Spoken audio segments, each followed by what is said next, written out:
Good afternoon, everybody. It's my pleasure as President of the European Brain Council to welcome you all to this super important meeting.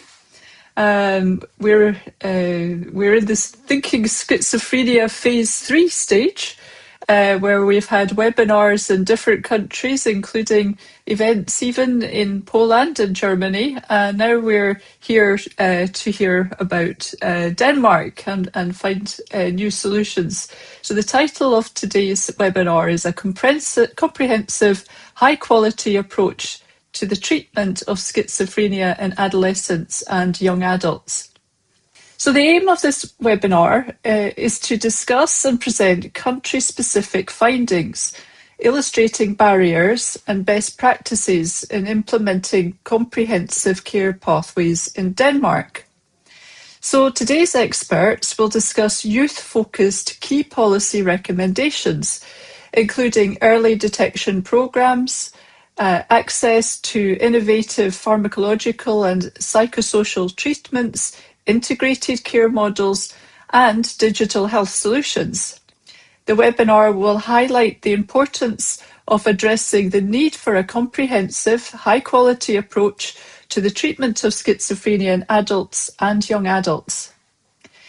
Participants will include leading psychiatrists and other key mental health professionals, policymakers in the field of public health and social affairs, education and patient representatives, fostering a multidisciplinary dialogue on bringing research, clinical practice and policy together.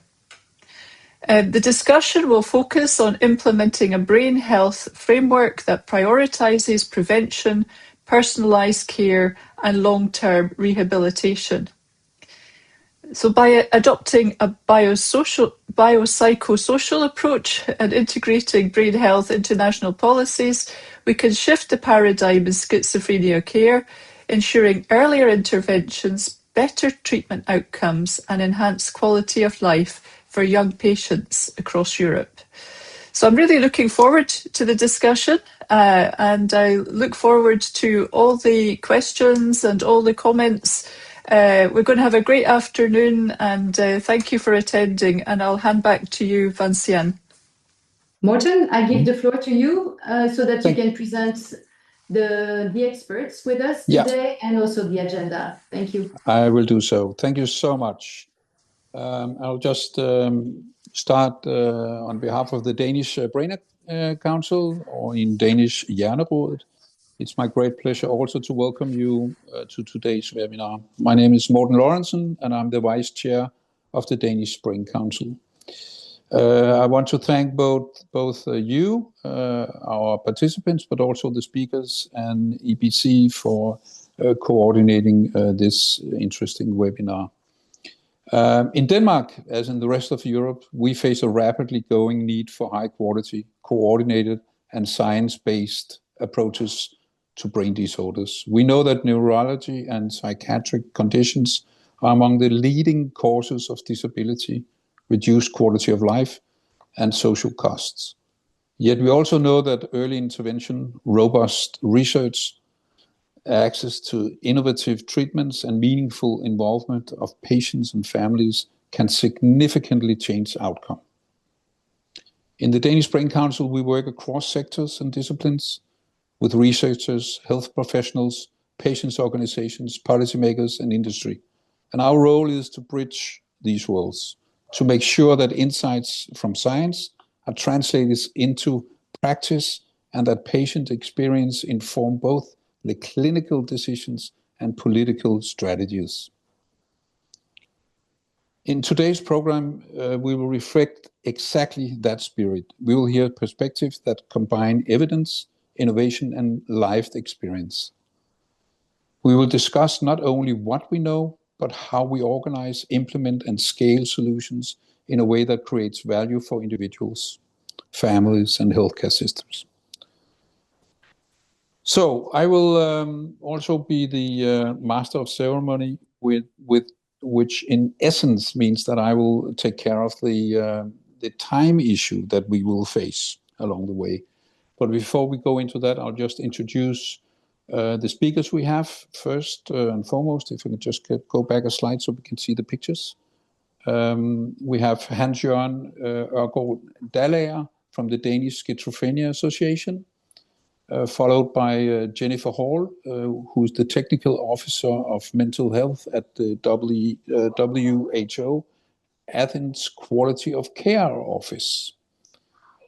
And then we'll move on to Mr. Pavel Mohr from the National Institute of Mental Health in Prague, Czech Republic, who will have the first keynote with the whole Rethinking Schizophrenia Project.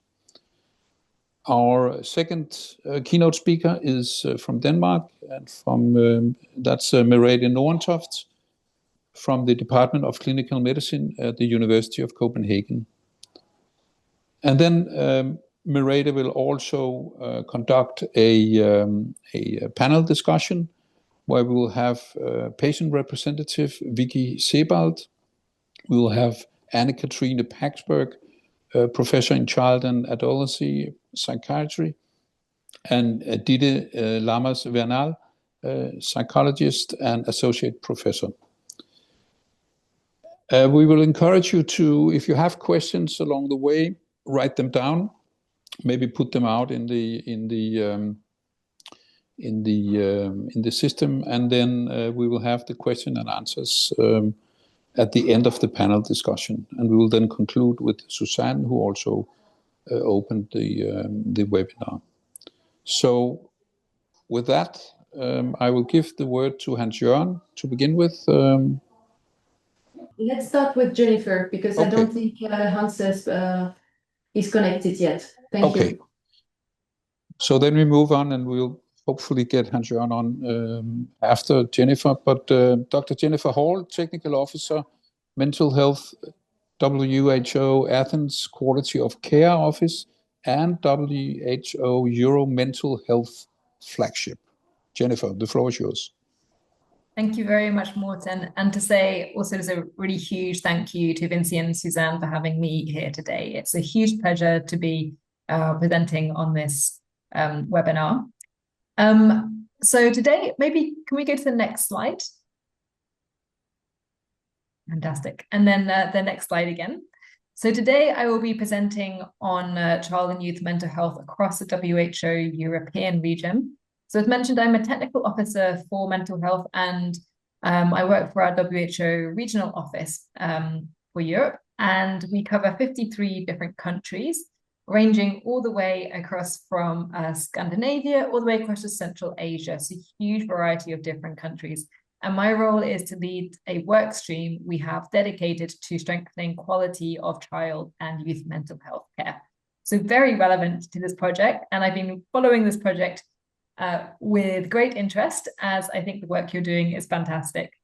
And today, Vincian asked me to present because we've just launched a new report which brings together all of the data that we have at a regional level for child and youth mental health. So that's what I will be talking about today. And I will cover what we know about the need, about the response, and then also some proposed actions to strengthen the quality of care, which we co-developed with over 200 stakeholders across the region, including young people, based on the data in the report. So if we go to the next slide. Thank you. So here is a link to the report that we launched. So this is a QR code which you can scan if you'd like to have a look at it in more detail. We'll go to the next slide. So this is what we found out about prevalence of child and youth mental health and substance conditions. We found that 1 in 7 children and adolescents aged 0 to 19 years old are living with a mental health condition. And maybe not surprisingly, but the prevalence is higher in the age group of 15 to 19. So as children and adolescents' age increases, so does the prevalence of mental health conditions, up to the point where it was 1 in 5 aged 15 to 19 years old. And we looked at trend data across time as well, and we saw that the prevalence is really increasing over time.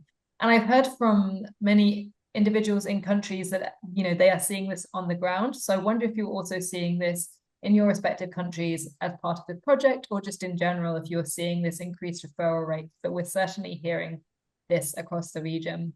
And actually, what our data suggested was that since the year 2010, there has been a third increase, or 35.56% of children and adolescents aged 0 to 19 years old living with mental health conditions. And actually, we also found that this increase is largely part to the increase in anxiety when you break it down by type of mental health condition. And since the year 2000, the prevalence of children and adolescents living with anxiety has doubled.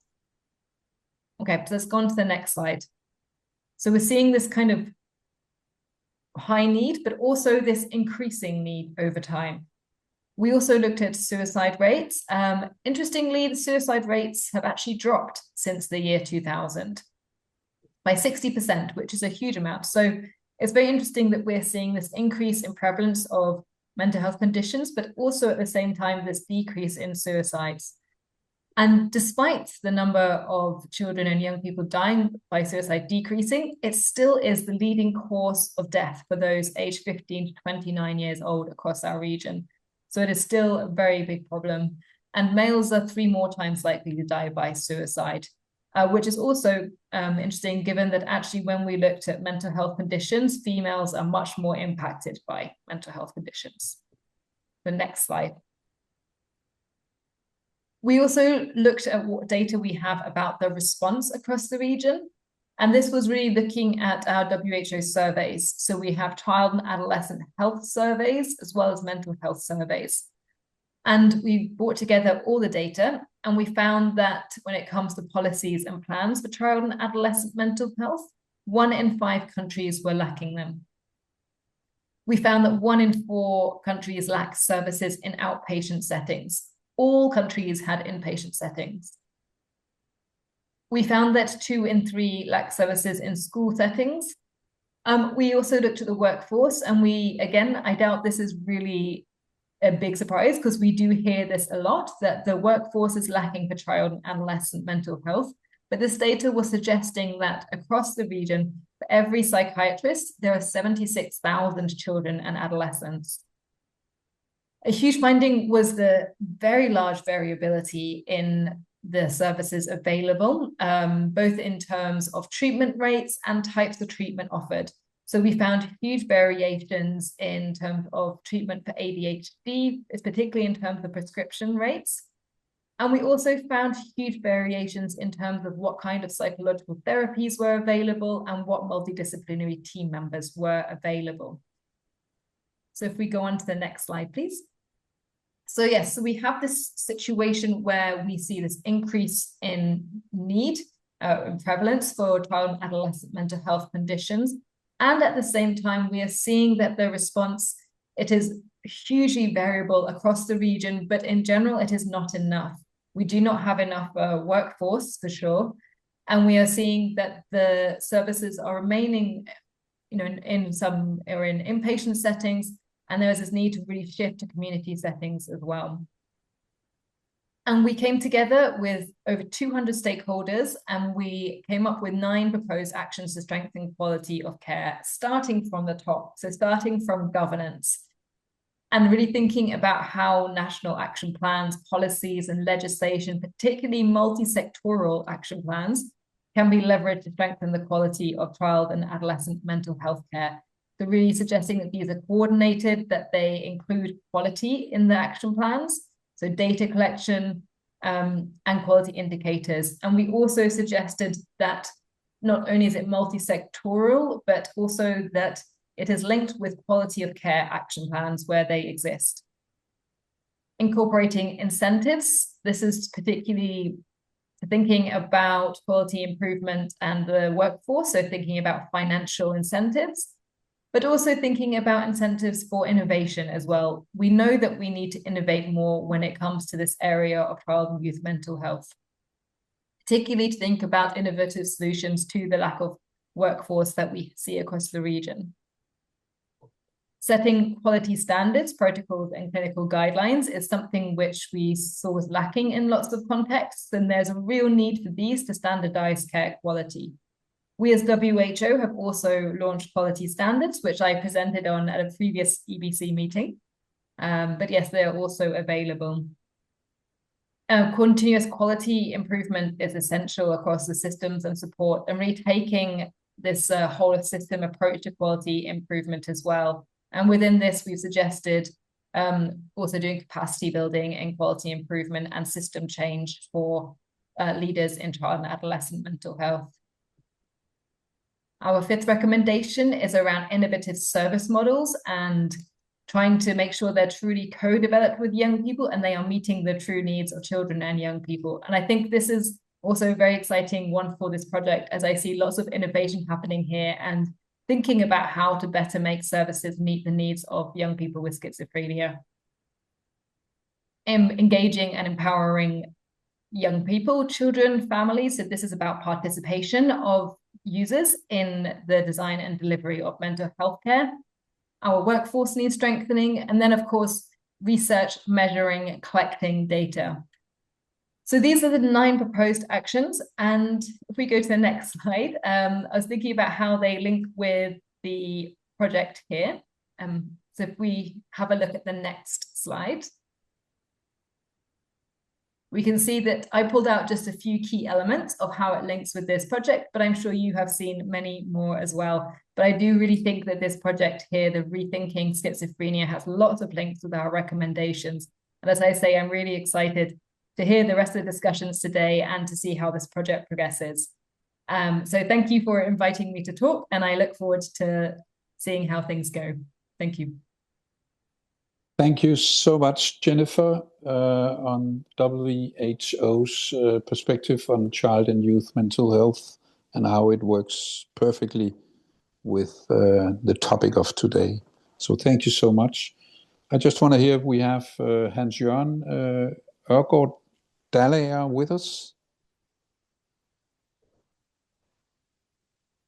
It doesn't sound as if. So we'll just move on, and I'll then move on to our first keynote speaker. That is Professor Pavel Mor from the National Institute of Mental Health in Prague, in the Czech Republic. And the title is Rethinking Schizophrenia Project.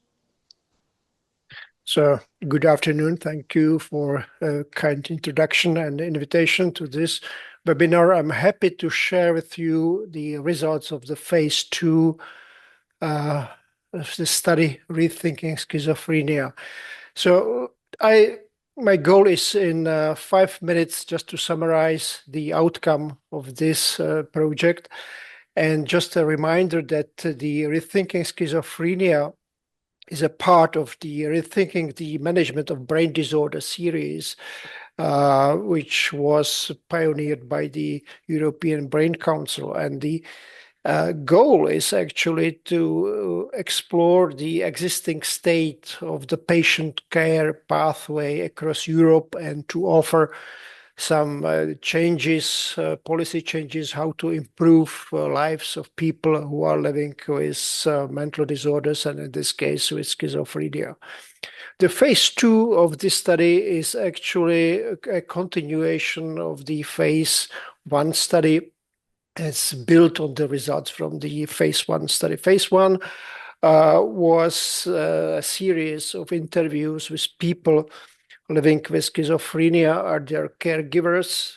There were qualitative interviews, and based on the results, we developed a questionnaire with 45 questions, and 11 of them were open-ended questions, which helped us actually to assess, to evaluate the effectiveness of integrated models of youth mental health care in Europe, and to identify some common components of integrated care pathways for young people with psychosis. So the goal is actually to map the pathway, the patient care pathway from the very onset of illness to the continuation of care.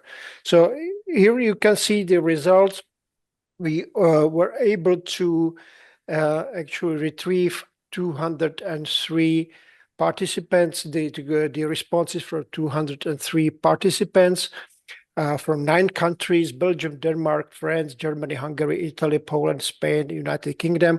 There is a quite uneven number of responses across different countries. I'm extremely happy that we had Denmark on board, because Denmark is for us sort of a benchmark for the early intervention care and early detection patient.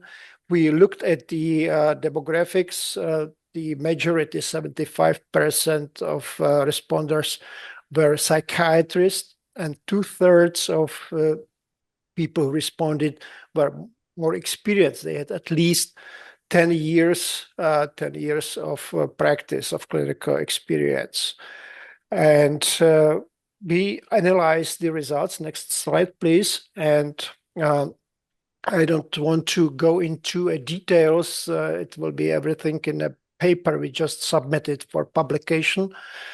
And the key findings, if we can summarize in different European countries, we were able to actually confirm there are barriers to schizophrenia care services, that at least 70% of people, they identified some deficiencies in accessing to mental health services, and accessibility to early assessment and detection services.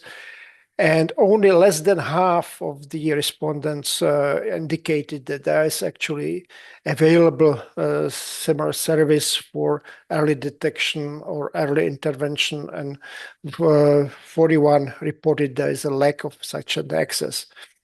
There is also a sort of a discontinuity in continuous care treatment from the first contact to the follow-up. And then more than half of the people who responded noted that the outpatient care is frequently not provided by the same therapeutic team, which might be a problem if we want to share information and important data with the patients and their families. And still there is a prevalent and highly present stigma and discrimination, despite the fact that there are many anti-stigma programs and initiatives. And from our experience, and the recent paper in The Lancet also confirms this, that some of the programs might be just short-lived, that the impact is just temporary, that we need to think about maybe a different strategy, how to actually overcome this prejudice and stigma towards people with mental illness and schizophrenia especially. Next one, please. So this is actually, this is an image we were able to develop, sort of a pathway based on the results and the data we collected.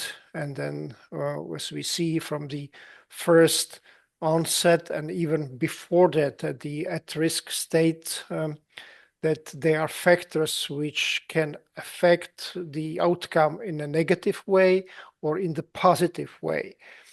And the key element are the health services, which can decide whether the people who suffer from psychotic disorder will have a shorter pathway to the continuation care with a perspective of maybe better outcome, more favorable outcome, or there will be a longer pathway with non-integrated treatments which are not linked to the psychological and psychosocial intervention, which we believe is a very key element, that this is not just about pharmacotherapy, but also other services are needed, because the people with, who are suffering from severe mental illnesses, they need a complex care.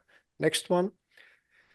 And this is actually a study conclusion as the study paper you've seen on my first slide. And there is a study paper which is openly available and for download, so you can read all the details of this study.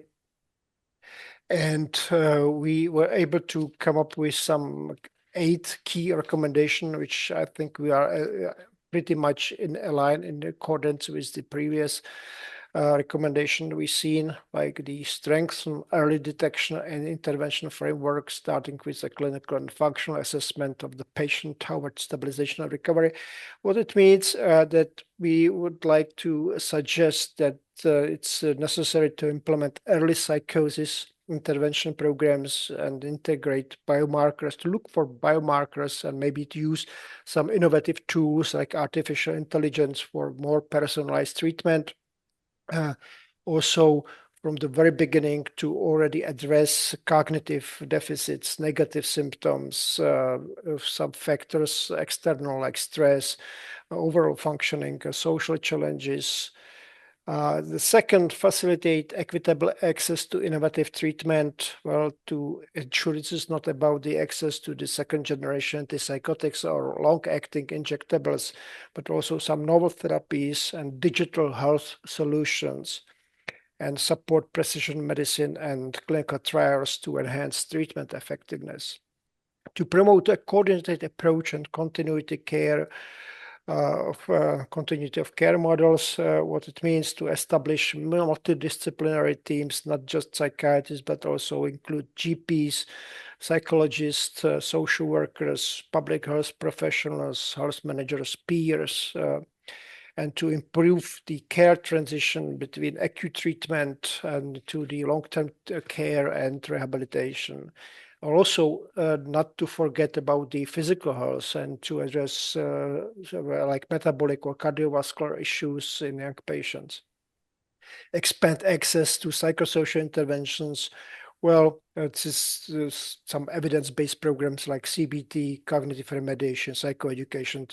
We know they work, so we want to have them more available and accessible, and also to some novel interventions like VR, virtual reality therapy, digital mental health solutions. This is another place. Address social environmental determinants of health and its role in mental health and cognitive development. Well, to develop some policies for housing, financial stability, education, employment, and to reduce these factors, negative social factors like poverty, violence, and so on. Focus on recovery and rehabilitation, well, shift from the pure symptom management to recovery-oriented care, and to prioritize quality of life, functioning, social inclusion. And again, there might be a place for digital solutions. Enhance workforce capacity and training. That's targeting the mental health professionals, to train in the psychosocial model and in digital tools, and to different alternatives to the traditional approaches, and to educate on some new therapies. And finally, we should not forget on research and data-driven decision-making. We should support, the new studies, RCTs, long-term studies, and they should focus on also to explore the efficacy and sustainability of the integrated care models. So that's actually, in summary, the results and the outcome and the recommendations which actually came from the results of this phase 2 study of Rethinking Schizophrenia. Thank you for your attention. Thank you so much, Professor Moore. A little bit more than 5 minutes, but that's okay. I guess we will catch that up later. It was indeed interesting to hear about the status on this study paper, and I recommend everyone to download it. You will be having after the webinar, you will have access to this as well. Let me just remind you that you are more than welcome to put in questions or comments in the chat area, and we will see to that we discuss this after the panel discussion later this afternoon. But moving on, it's my pleasure to invite Professor Merete Nordentoft from the Department of Clinical Medicine, the University of Copenhagen, also a member of the Danish Brain Council.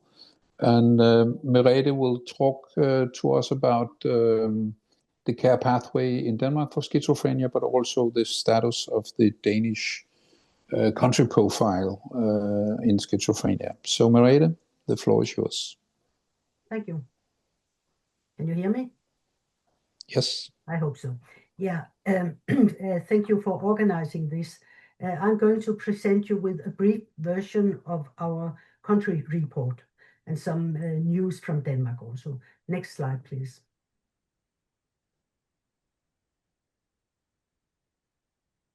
Yeah, we are in a very special situation in Denmark because this Friday the government announced, together with the planning agencies in Danish municipalities and regions, how they're going to spend a lot of money. They will invest in mental health services. It has been a long process, and some years ago I wrote this paper as chairman of the Danish Psychiatric Society, together with other psychiatrists and child and adolescent psychiatry, and a professor in health economy. It was because already at that time we knew that the government was going to increase the budget. We thought at that time it would be 20%, and maybe if you look down in the left corner, you can see that the government estimate that it's actually 35%. So there's a lot of of investments, and we thought then we would better write a manual so that other countries could learn from our experiences. And this is a paper published in European Psychiatry some years ago, explaining how we did.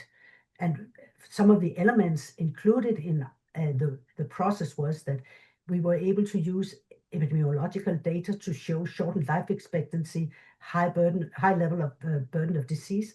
And we were also able to agree with other stakeholders in what was called the Psychiatry Alliance.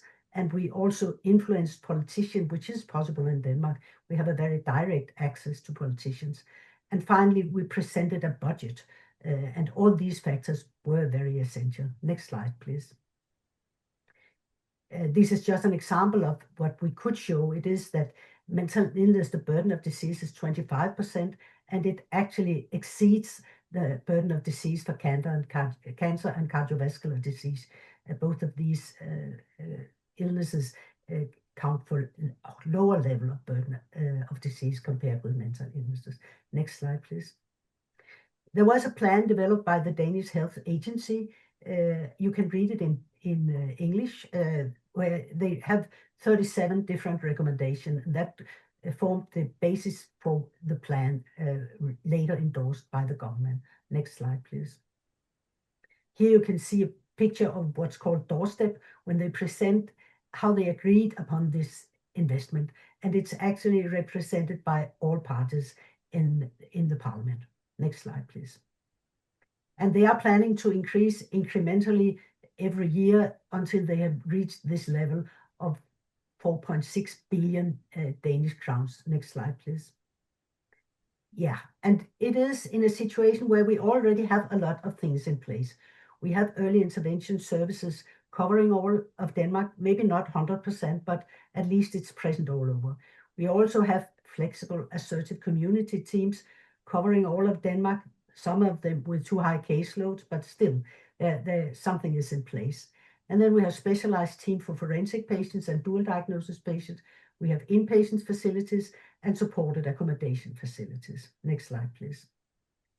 Initiatives in the plan is to give more capacity to assertive outreach, both OPUS teams, which are early intervention services in Denmark, and FACT teams, flexible assertive community teams, but also specialized psychiatric outreach team for homeless people and people in supported accommodation, an acute professional helpline, and a national plan for suicide prevention, aiming to reduce the suicide rate in Denmark with 1/3.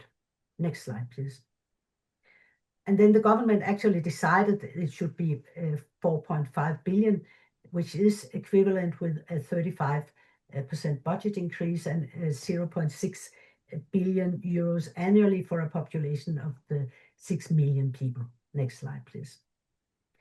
And then to the phases in the development of psychosis, because we are focusing on early intervention and early detection. So treatment of first episode psychosis. Next slide, please. Yeah. Early intervention services integrate specialized assertive community treatment, psychoeducation, family involvement, and other tailored support, recovery-oriented groups. And what we've seen until now is that early intervention services have demonstrated significant short-term benefits in numerous clinical trials: symptom reduction, functional outcomes, and quality of life. Next slide, please. This is the most comprehensive meta-analysis so far. It was published in JAMA Psychiatry in 2018. Chris Correll was the first author. And next slide. Hello, sorry. That was an animation that was lost. Okay, but I can just briefly say that the meta-analysis showed that there was effect on all 15 outcome measures in and the analysis, yes, and the analysis was based on 10 randomized clinical trials. So I think that was very convincing evidence. So we know that it's effective. So that's why it should be implemented all over the place. Next slide, please. And we have done some health economic analysis. Next slide, please. Which shows that the Opus group, which is the name for our early intervention services, is cheaper than the control group. And it's even though the brown area, which is the outpatient care, it's more expensive, but it is counterbalanced by savings in inpatient stays, which is the blue area, and supported accommodation, which is the pink area. So all in all, it's cheaper and better. Next slide, please. Yeah, you could save 24,000 euro per patient during the first 5 years if you invest in it.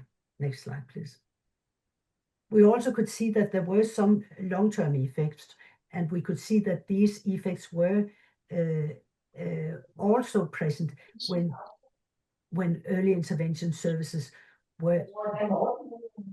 was implemented as standard care. And you can see that in the orange lines, that there are lower mortality and somebody's talking. Yeah, and lower hospitalization rates. So that's possible. Okay, next slide, please.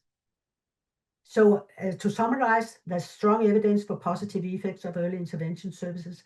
There are long-term effects that can be sustained when early intervention services are implemented as standard care.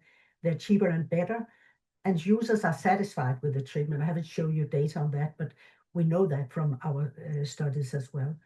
And some users want to help others by sharing their experiences, and early intervention services should be implemented to improve the lives of young people. So that's a summary of early intervention services. Next slide, please. Yeah, it's just that, yeah, okay. And next slide. It has, as I said, been implemented all over Denmark now. We hope to get even more teams, but we have a lot. Next slide, please. And then I just want to mention that there are other areas in the plan: individual placement and support. Here you can see that we want to have the same high level of access for people with mental disorders as people with physical handicaps. We want to help people to get into the labor market or educational market by helping them using the IPS model. Next slide, please. The first step is to try to identify what would be interesting for you. Some of this is completely unrealistic, but that's the approach, to try to find out what would be your area of interest. Next slide, please. And there's a very solid evidence, a lot of literature regarding IPS, and it has a very strong evidence base. Here's one of the most recent meta-analyses showing clear advantages of individual placement and support. Next slide, please. Another element in the plan is housing first. It's not only in this plan, but also other governmental initiatives that we want to use housing first approach to help the situation for homeless people. Next slide, please. And the final part of the plan I want to mention is that we are establishing a professional helpline which is open 24/7. And it makes it possible for people who call the helpline to get linked to NGO helplines, but also to suicide prevention clinics, to psychiatric emergency outreach, to crisis resolution teams, and assertive outreach teams, and make a personal plan for each of the frequent callers. So that's a huge advantage compared to the situation we have now, where it is only NGO helplines. Next slide, please. And then we have an initiative called Psychiatric Emergency Outreach, which I think is very appropriate. It is a service that can go to the patient's home with an ambulance driver and a psychiatrist. They can do counseling, they can make a voluntary admissions, and they can, when needed, also make compulsory admissions.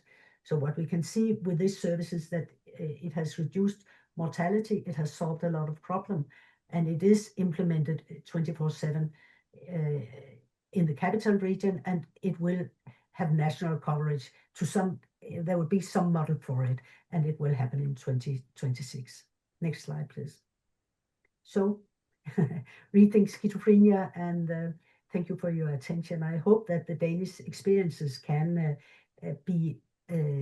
serve as inspiration for other countries, and of course we can also learn from other countries. Thank you. Thank you so much, Merete. And I know that you will also very soon be able to present the Danish, what we call the country profile of Denmark and the schizophrenia area. So we're looking forward to that as well. Now you're continuing as a moderator for the panel discussion, and I would like to also invite Vicky Sebald from the Aarhus panel, giving the patient perspective to all this. Also Professor Anne-Katrine Paxberg from the Child and Adolescent Psychiatry, and Ditte Lammers Vernal, psychologist and associate professor. Unfortunately, we have to excuse Jane Alrøe Sørensen from the patient organization Better Psychiatry. She had to say that she was sick today, so she couldn't attend. I should give regards to all of you from her. But Merete, the floor is yours to now make a panel discussion between the participants. Yes. Well, I have prepared some questions and also sent it to the participants. Could we take down the slides so that we can see them, or how will that be? Or will they just turn up when they are speaking? Oh, we'll see. But I've prepared some questions, and the first question is, which treatment gap are the most serious for people with schizophrenia, and which would you like to see, in which areas would you like to see improvement? And I don't know I don't know who of you will start to say something.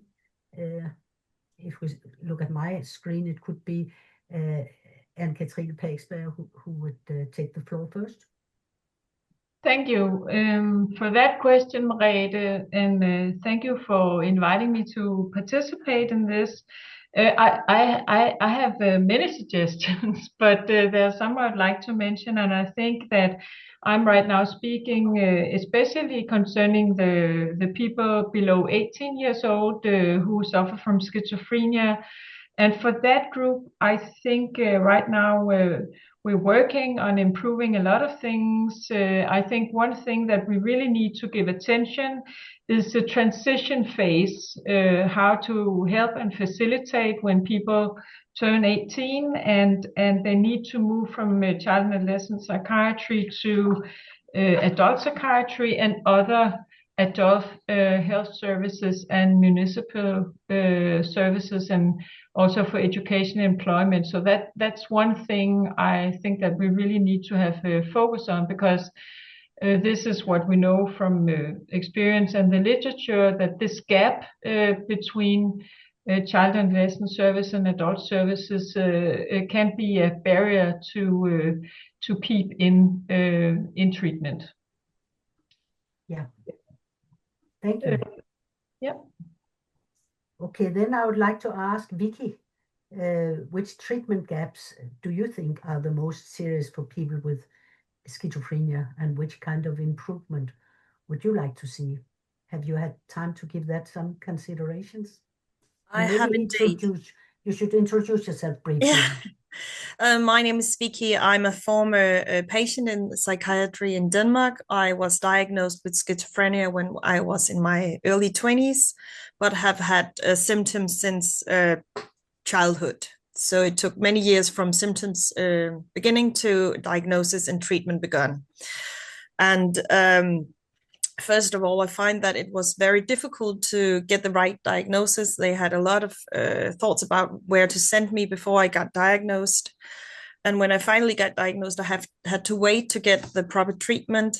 And then I started an Opus treatment, and that was great. It really was. But when I finished, I was transferred to another unit, and that was very insecure for me, because in Opus, it's very concentrated, it's very intense, you really get a lot of follow-ups, and then they just let you go into normal treatment where you might see a contact person once in a month, where you were used to seeing them 2 or 3 times a week. And some people are ready for that responsibility in their own life and to stand on their own legs, some are not. And there's a gap there, definitely, for those who are not ready to go to normal psychiatry. And there's a gap from getting diagnosed until you get to the right treatment, and actually just getting diagnosed is quite difficult too, I find. Yeah. Thank you for highlighting those issues. We'll get back to you, and then I'll ask Ditte Dammers-Bernal for her contribution also regarding this question. Which treatment gaps are the most serious for people with schizophrenia?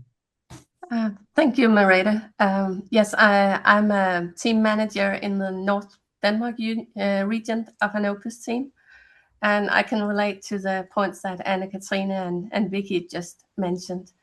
But also I would like to mention the mortality gap, that patients with schizophrenia on average die around 15 years before people without mental disorders. And I think we really need to find a way for this group to receive more timely and appropriate care for the physical conditions, because there's simply some things that we can do better. We don't recognize the physical symptoms early enough, and they're not often given the whole treatment that's evidence-based. And I think we need to find a way to reduce this gap. Can I mention just one more thing? Yes, you can. Okay. I would also love for patients with schizophrenia and psychotic disorders to have better access to psychotherapy. We know today that there are several evidence-based psychotherapies that can also have benefits for this group. For instance, psychotherapists aimed at treating PTSD or trauma, but also psychotherapies aimed at treating psychosis. So I'm not suggesting that we should never use antipsychotic medication, but I think to be able to have more types of interventions would be very beneficial for this group. I don't know if I could ask you an additional question regarding these possibilities. I know you've been deeply involved in trying to use virtual reality to help auditory hallucinations. I don't know if you just say some few words about that. I would love to do that. We just published the results of the challenge trial this year. And I am really, really happy that several places are already trying to implement this treatment as an option in psychiatry. And also we are hoping to do a randomized controlled trial in child and adolescent psychiatry. we are simply, the challenge trial is about getting to talk to your voices in virtual reality. So we basically make an avatar that resembles the voice the patient is hearing, and then the therapist is sort of playing the voice, and we are working with standing your ground to get some more control, but also to become to have better self-confidence and for the relation towards the voice to change. We were highly inspired by the Avatar project in the UK. Thank you. Okay, then I have another question, and you are free to answer that question, but also add something else. But I'll come back to Anne-Katrine and ask, which services are you most satisfied with or proud of? Could you highlight something that you think is where we actually have a good standard in Denmark? I think we're moving there. And again, I'm talking especially about the youngest of our patients. And I think that what we're trying to do right now is actually to have a model for youth below 18 years old with psychosis that resembles or is very like the opus for young adults. And that we're right now testing that and almost finished with that, and it seems like also it will be if it works and protects the patients better than the treatment as usual, that there's a possibility that this could be implemented also nationally, like it's a service for young adults. And I think that's a very positive way of moving forward. I also think that another thing, I think that we're getting even more active on trying to improve the European collaboration concerning psychopharmacological treatment in children and adolescents, and because we have a gap there where we need more medicines approved for youth. It's a challenge that we have together with the pediatricians, that not so much medications are approved, and I think that there are right now growing up some collaborations across Europe to try to meet this need. And also thinking about other besides the psychosocial interventions, also working on how to be able to develop other interventions. Now Dieter just mentioned this about the virtual reality projects. I think also it would be positive maybe to investigate whether things like transcranial magnetic stimulation could be helpful for some of our patients, because we have some challenges that our young patients are extremely sensitive towards side effects to antipsychotics. So these are some things that I'm proud of. Okay, thank you so much. And then Vicky, is there something you are proud of, or something you are satisfied with? You are also now, Jane Alrøe from Better Psychiatry could not be here, so if you can think of something from the user perspective that's needed to be said, so please take the floor.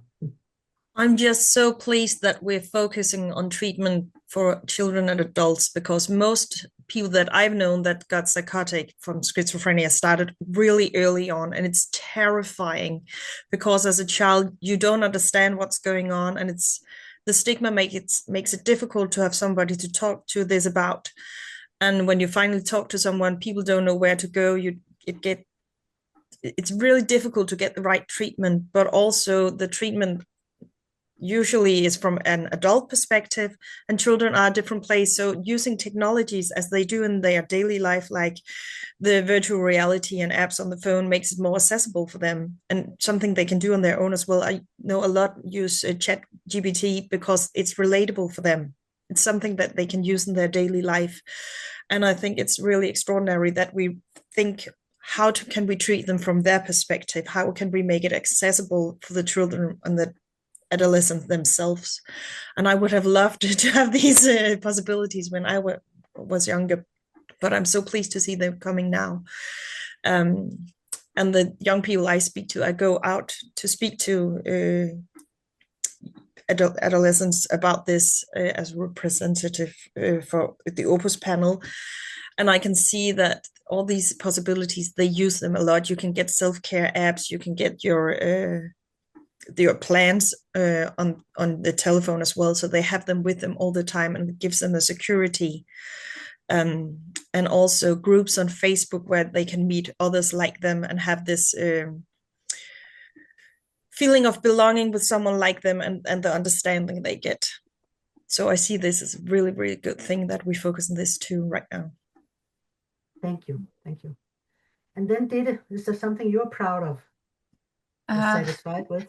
Yes, well, I am very proud and satisfied with Opus. I wasn't part of the original trial, but I've been the manager now for 11 years of a team. And I think the way that we are still really working on to keep evolving, to keep heightening the quality, and while also keeping the original fidelity of treatment is something I'm really proud of. Another thing, and that's more broad, I'm really happy that Danish psychiatry are implementing peer workers. And I think that's one place where Opus have been really inspired by FACT teams, the flexible assertive community treatment teams. We're just getting peer workers now for the first time in my own team. And I'm really excited about that, because I think they can help bring some hope. And hopefully a way forward, and they're living proof that it can get better. Yeah. Thank you so much. Then I've allowed myself to say what I'm proud of. I'm also proud of the Opus, but I will mention also the Opus panel, which I think is a great initiative, which was taken, I think it's now 11 years ago. And they established themselves with the aim of telling how it is to live with an invisible disorder. In that way, they have played a huge role in destigmatizing schizophrenia, because as you could see on Vicky and also other members of the Opus panel, they look just like ordinary people, and they are, you can relate to them, and it's a great thing that you can, that they can tell their story and improve the understanding of how it is to live with a psychotic condition. And I have two more things I'm proud of. I'm proud of that the Danish healthcare system is tax financed. So most of the services we are providing, they are not depending on health insurances or out of the pocket money. So it's actually something we have already paid for through our taxes. And the last thing I'm proud of is that we have quality databases covering schizophrenia and also other mental disorders, and we can follow the quality indicators, how they evolve over time. And that can, for instance, with regard to treatment of the physical disorders, we can follow that now people with schizophrenia and diabetes, they are actually getting help. And we can see that in our quality databases. Okay, and then I'll go to the third question and come back to Anne-Katrine. And that the question is, now you know that the 10-year plan for psychiatry has invested money for Opus treatment, early intervention services, and FACT, and acute helpline, and quality work. And there are also other initiatives. How happy are you? Are you satisfied, or do you see still something lacking in this plan that has been endorsed by the Danish Parliament and also the regions and the municipalities? The floor is yours. Well, I think I am very happy if these things can become reality. I think that it will really actually lift psychiatry, and I think that especially from talking from the schizophrenia perspective, I think it's very important with the more coherent treatment for people with severe mental illness. And I think it's going to be very important that we have these, as you mentioned before, Merete, these easy access emergency services. I think that's going to make really a difference for patients and relatives. I also think that for the children and adolescent perspective, I think it's very positive that we have the new dual diagnosis service also implemented for children and adolescents. I think it's very important that we're proactive on this area. We see a lot of misuse from very early on, and people getting dependent on opioids and other things. And so I think this is really important. And I also think that this overall ambition of higher quality that also includes research is very important, and it could make me very happy if we are getting closer at reaching the levels of somatic research capacity. And then I think I agree that we really need the digital psychiatry to be able to have a better outreach, and I agree very much with Vicky that this may be easier for our younger generations actually to get the good benefit, because they know the digital technology is much better than I do, and also accept it more. But we also need to be cautious to protect children and all people of stuff that can happen with digital services. But overall, yes, I am happy. That's great. And Vicky, what do you think?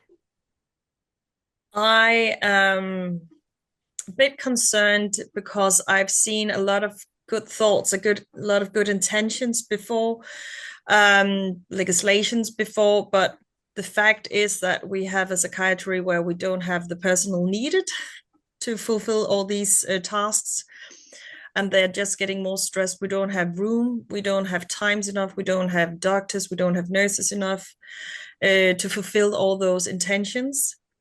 And I've been working in psychiatry, so I know that there are a lot of good intentions. There are a lot of very, very educated, passionate, engaged, ambitious nurses, doctors, employees out there. And I hope that this new reform will make it easier for them to fulfill their passion and to make all this come true. But there is a gap between what we want to do and what's possible to do. And there is also a gap between a lot of people with schizophrenia get paranoid, and to get them to trust the system, to trust the treatment, is also a gap. So it takes a lot of time, it takes a lot of patience, it takes very hard work, not just for the adults, but the parents as well. As soon as you mention schizophrenia, people are just frightened, honestly, still. So I have a lot of hope, and I'm just so happy that we start talking about it in another tone, that you can get treated, you can recover. Recovery is just getting bigger and bigger. And I'm so glad, because earlier it was just, we can make it better, but we cannot make you go all the way and get a life on the other side. So I hope that this will make a difference. I really do, but I'm waiting to see it. Yeah. Thank you so much. Yeah, and then Dita will be the last person addressing this question, whether you are satisfied with the money set aside and the initiatives that have started from the government and the regions and the municipalities.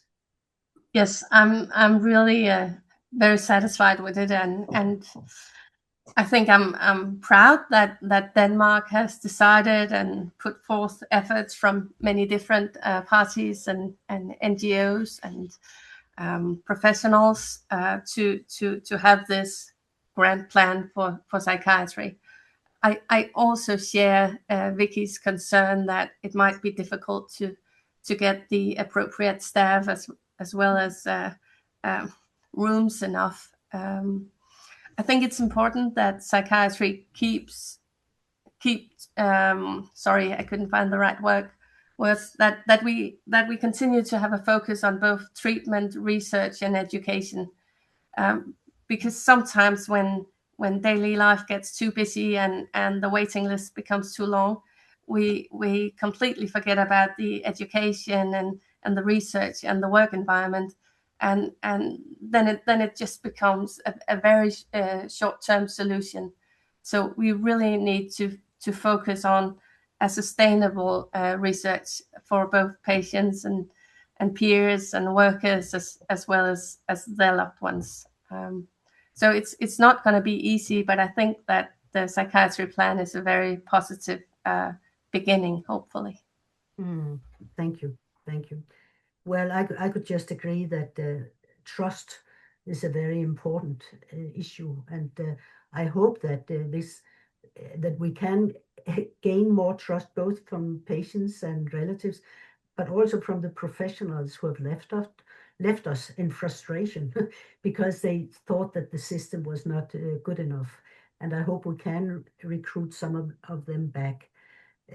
But I think the fact that we are also addressing some of the most vulnerable people in our system, those with dual diagnosis, they have more or less been ignored. But now they are on the agenda, and we want to improve the treatment. We want to integrate the treatment of substance abuse into mental health services, and that can hopefully improve the treatment of both mental illness, but also of substance use disorders. And also the fact that the excess mortality has been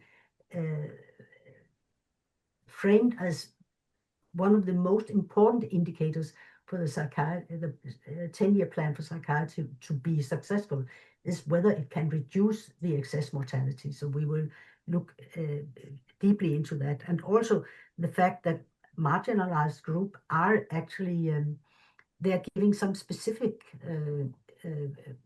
there's specific funding for the most marginalized group, for instance, the homeless people, and also the people who are living in supported accommodation.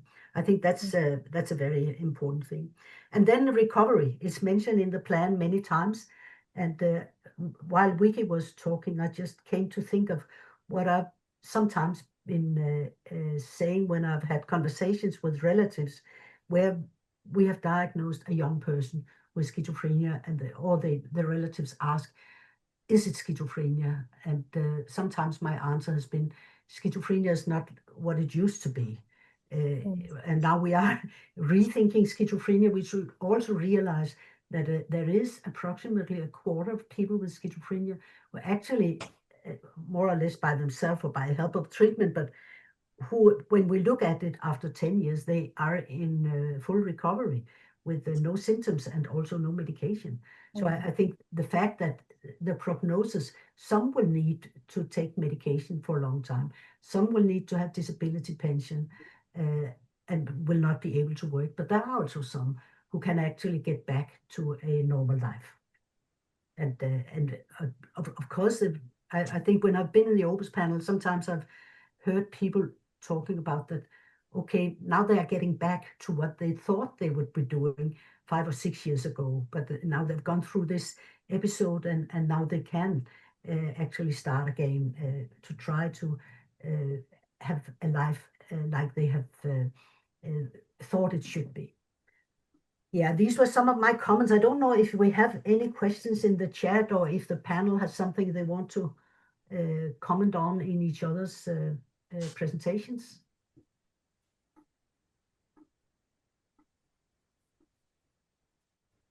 There were no questions in the chat, only the people were asking about publications as far as I could see. Did it? Yes, I would just like to elaborate on what you said about the psychiatry plan, Merete, because I really agree that it's so important that we are addressing the voices of the people that are often not good at addressing their needs themselves. So you mentioned the homeless, you mentioned the people with dual diagnosis, you mentioned the people in home facilities for people with severe mental disorders, and also people with schizophrenia. And of course, not all these people, but a lot of them often are not the people who write letters to newspapers, and often their families are also worn down of trying to help them. So it's just not the strongest advocates. So I think the fact that our politicians are also now addressing this is it brings me hope. Yeah. Thank you.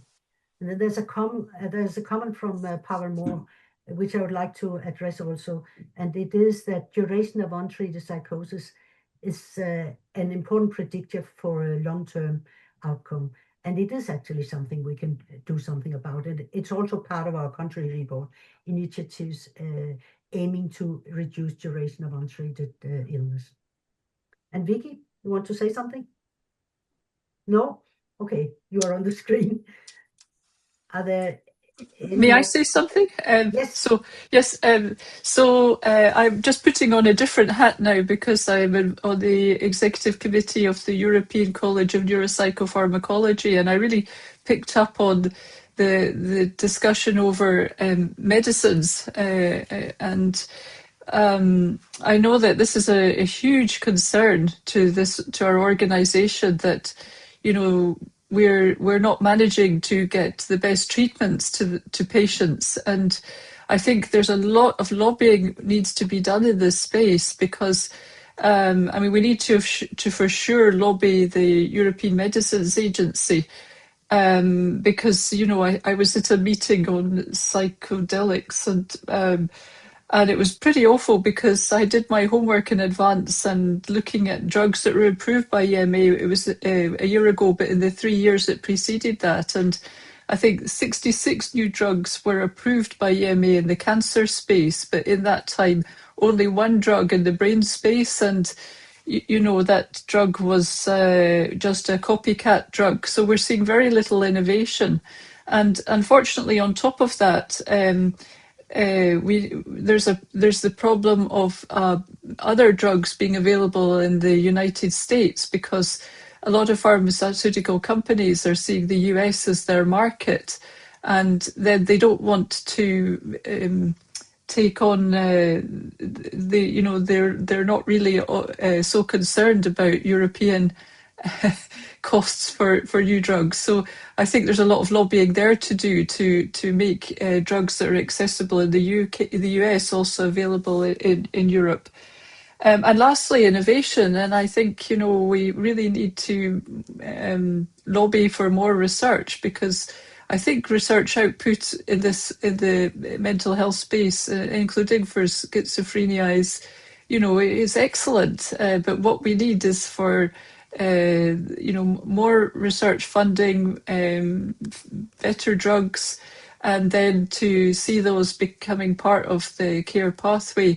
So we've got a lot of lobbying to do at different levels. It was more just a comment rather than a question to the panel, but totally agree. And but I'm happy that things are happening in other spaces, like digital spaces and things that are helping the patients. Thank you. Thank you.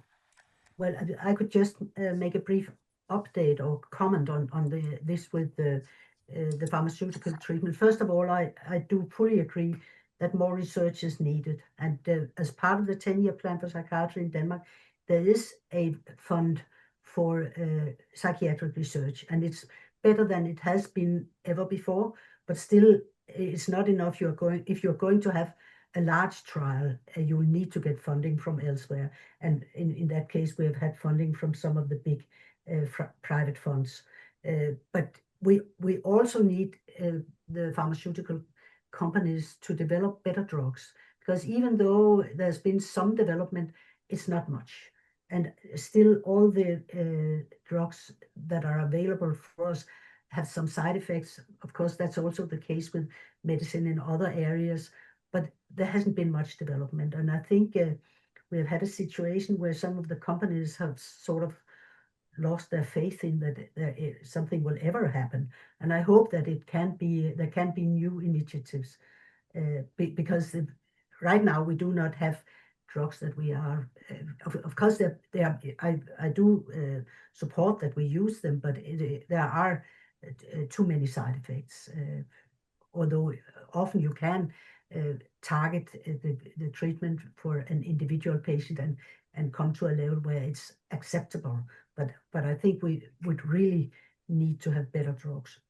And then I think what we can do is that we can try to implement very good standards for when are side effects acceptable and unacceptable, and what is guidelines for when to switch and when to use also additional medicine for somatic side effects that influence the somatic health, such as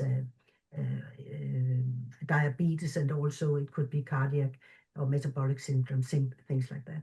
And I think we can be better. We can improve the quality of also our psychopharmacological treatment. And I think there are initiatives that can lead to that. Yeah, but that was my Thank you, Merete. Yes. This concludes the panel discussion, and I would like to thank all of the participants, Anne-Katrine Paxberg, Ditte Lammers-Vernal, and especially Vicky, for your honest, frank, and open answers, and to Merete for conducting this very interesting panel. That was a really good one, so thank you for that. We then move on to the question and answers section. And while you prepare your questions, and you're more than welcome to put them into the chat forum. We have had one comment to Jennifer and one question to Jennifer. So Jennifer, if you're still here, you might answer the first question, which comes from Mauro Placci, I think, and the question is: impressive data about the mental health of children and adolescents since 2010. However, can you tell if you have data about transcultural impact, as your survey covered a very large geographical area up to Asia? And I know that you've already replied in the chat, but you might just add a few words, if you will, Jennifer. Yes, of course, happy to. Just saying, yes, I totally agree that we do cover a very vast range of different countries and cultures, and we fully acknowledge this. And unfortunately, we haven't had the chance to go into that much detail to compare between different countries yet. But we are hoping to release some country profiles next year, which may allow for this more kind of cross-country comparison. So yeah, it's a really important point, and thank you for this. But yeah. Hopefully in the future, we'll have more information. Okay, thank you so much, Jennifer. The next one is from Suzanne Dixon. And since you're here, Suzanne, you might just... Yes, sure. So my comment really comes again from my colleagues. I'm not a psychiatrist myself, but from my colleagues at the European College of Neuropsychopharmacology. And it's part of this big discussion of what is brain health. And of course, we split it very nicely into neurology and then this new term, mental health disorders, which is a little bit of contradicting health and disorder in the same term. And in fact, they are very concerned because mental health can be everything from, mild anxiety all the way through to very serious psychiatric diseases like schizophrenia, bipolar disorder, etc. And I think they would like to see a kind of revision of this and a kind of bring back of psychiatry as to really define those patients that are really suffering and need the most care. Because I think it's not so helpful to broaden it in this way, because it places a bigger burden on psychiatry to use the term mental health disorder, such that they can't give the patients who need treatment the best care. Psychiatry, we saw, I think in your talk, that the number of psychiatrists that you have per child or adolescent is really very small. And then, of course, making that worse is this broadening of the term mental health. And so my comment was just really to kind of realise that schizophrenia is one of these that needs the big treatment and needs to be recognised as a major psychiatric disorder and not only a mental health disorder. If I may respond to that, react. Thank you very much for this comment. I think it's a very timely comment because more recently we are talking about the brain health, and this is an initiative of the European Psychiatric Association together with the European Academy of Neurology, when we want to join the forces, because now the neurologists are talking about the brain health. But in psychiatry, we also dealing with the brain. This is the organ which is ill, and we are trying to get help. So I think that's very timely that we bring back focus to the brain disorders itself, and we can sort of distinguish a little bit what is mental health in general, which concerns the whole population, and which are the more specific illnesses which can be investigated, researched, and hopefully we'll be able to come up with more efficient and safe treatments and treatment interventions. And if I may just one more comment, coming back to the panel discussion, I'm very happy that I could listen to the panel discussion, because the Danish experience for us, it's a sort of a benchmark, and we look up and we are sort of envious that you were able to secure the funding for people with mental health issues, and also develop such a comprehensive program for early intervention and early detection of people who suffer from schizophrenia or from other mental disorders. So I think this is something which we can learn from you, and I'm very happy that we have Denmark on board for this Rethinking Schizophrenia Project. Thank you. Thank you, Professor Moore. So far, we don't have any more questions. So, Morten, there is one more question from Zainab Adam. Okay, I have not seen that. Sorry about that.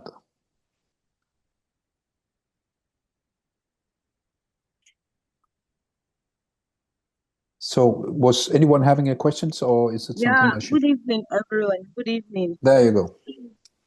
I'm Zainab Admu from Nigeria. I'm a mathematician, a PhD in VIEW student.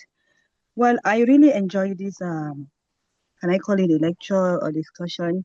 Because I've been following your posting. I once attended the European Council, can I even remember it? 2025 European Brain. I was actually interested in it. So now my question here goes that, please, what is the cause of the schizophrenia, and what is the cause of mental health condition in general? Because I'm actually interested. I want my research to be on mathematical model, and optimization on brain health. So I want to know the differences. And there was a startup company, Neural Village. It is actually a health and technology company that deals with people suffering with neurological condition in Nigeria. It's actually a startup company. So I've been working with them, acting as a country director. So I want to know more about it. Please, thank you. Thank you so much for this huge question. What is the cost? Is there anyone who is ready to try and give an answer? I think I can answer. Yeah, you're welcome, Mary. Yeah, at least, but of course it is dependent on the context, and I think there will be different methods in different countries. But we have had several measures of burden of disease, and it has been divided into different diagnostic groups, where we've seen that schizophrenia, depression, and anxiety ranks amongst the highest also compared to somatic disorders with regard to cost of treatment and also to years lost in production, so cost of lost working capacity.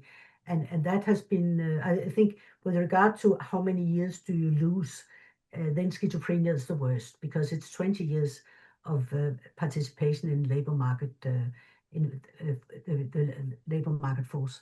And I think we have some very good publication showing that. But of course, such figures are very much dependent on the context. And I think it might be completely different in other countries, but it's possible to calculate. Indeed it is. And the report that Merete is talking about is actually, there's a pixel version of it in English, and we will make that available through EBC. So you can get it from there when we also give you access to all the presentations. But this concludes the question and answers section, and now it's my privilege to give the concluding words to Susanne and Viviane. So, Susanne, the floor is yours. Yes, thank you. Well, we've had an absolutely fantastic discussion today. We've discussed country-specific findings on barriers and best practices in implementing comprehensive care pathways, focusing especially here on Denmark. And our focus was on youth-orientated policy recommendations. Early detection seems very important, and access to innovative treatments, integrated care models, and digital health solutions. We've heard from our expert panel of professionals, policymakers, educators, patient representatives, and the outcome, of course, is a care objective to foster multidisciplinary dialogue to bridge research, clinical practice, and policy. So we've heard some excellent presentations. Jennifer kicked off from the WHO European region, gave us some bleak statistics on 1 in 7 youths experiencing mental health issues, and highlighted the lack of psychiatric support, and presented their 7 action point plan for improving healthcare. And then we heard from Pavel Moore on the sort of overview of the Rethinking Schizophrenia Project, for which a manuscript is submitted, and with much focus on barriers to schizophrenia care. And then Merte Nordentoft, we got the Denmark-specific perspective on the importance of early detection and intervention. It's a great value of treatment study that you have, if you have both improved care and reduced costs. Now, what more could you want? And then we had a great panel discussion, including the patient perspective. We addressed the biggest gaps, treatment gaps, notably the transition between child and adolescent to adult psychiatry. We discussed the mortality gap, that the patients with this disease live 15 years less, tragically, and the need for better access to pharmacotherapies. But there's some positive developments, and the EU are picking up on the need for new medications, so we've got a lot of advocacy to do there, not least towards the European Medicines Agency. And digital interventions, TMS, and the uptake of social media, Facebook groups and apps that are especially great for our young folks with schizophrenia and other disorders. We heard about the success of the OPUS programme, and also mentioned there is the importance for reducing stigma. And yeah, I think that's the main take-home messages that I have from today's discussion. But we do need a paradigm shift in schizophrenia care, and not least for our young folks. Better treatment outcomes and enhanced quality of life. It's a great call to action, and I'm sure EBC will be busy with this in the future. And over to you, Vinciane. Yes, thank you very much, Susan. And I must say it was really insightful today, these discussions. As part of this project, it was important to confront the data from the survey results to a reality check, and that is the purpose of the country profiles, as you can see here on this slide. So the reality check that we are currently conducting, so we started with Poland, now we are in Denmark, and the next will be Germany. As you can see, these are the milestones. But we know that many European countries are going through a transformative shift, as you also said, especially focusing on community care. And this is actually crucial, from the institutionalization to outpatient care, and also to look at how best target youth and adolescents, and also provide biopsychosocial interventions. The model that we used is also a way of, and also the country-specific insight is a way of demonstrating the urgent need for upstream interventions, personalized care pathways, and definitely cross-sector coordination. So integrating brain health is actually the added value of this project into national policy, strengthening early neuropsychological assessment, expanding access to innovative treatments and psychosocial care, and definitely addressing socio-environmental risk factors, including poverty, trauma, and housing instability. So these national profiles, and we hope that we will continue after these 3 country profiles, aim to create momentum for systemic reform. We will also publish in the European Journal of Psychiatry, so more to come, as you see, with all the data that we are able to compile. And there is, as Professor Pavelmo mentioned, currently publication underway in the European Psychiatry, but we will also, with the data, compiling those country profiles, publish in the European Journal of Psychiatry. Other opportunities to disseminate and outreach will be the Brain Awareness Week in March next year, and also the different congresses like the European Psychiatry Association Congress next year, and also the ECNP Congress, during which we organize a symposium to present the data. So yeah, thank you very much to all of you. Specifically, thank you to Susan, Morten, Jennifer, Merete, Pavel, and all the other speakers. Many thanks for the good practices shared. I think it's really important, and the multi-stakeholders perspective shared. This is the way forward. And thank you until the next webinar for Germany, and it will take place on March 4th, but more information to come. Thank you very much. Have a nice evening, and talk soon. Thank you. Bye. Bye.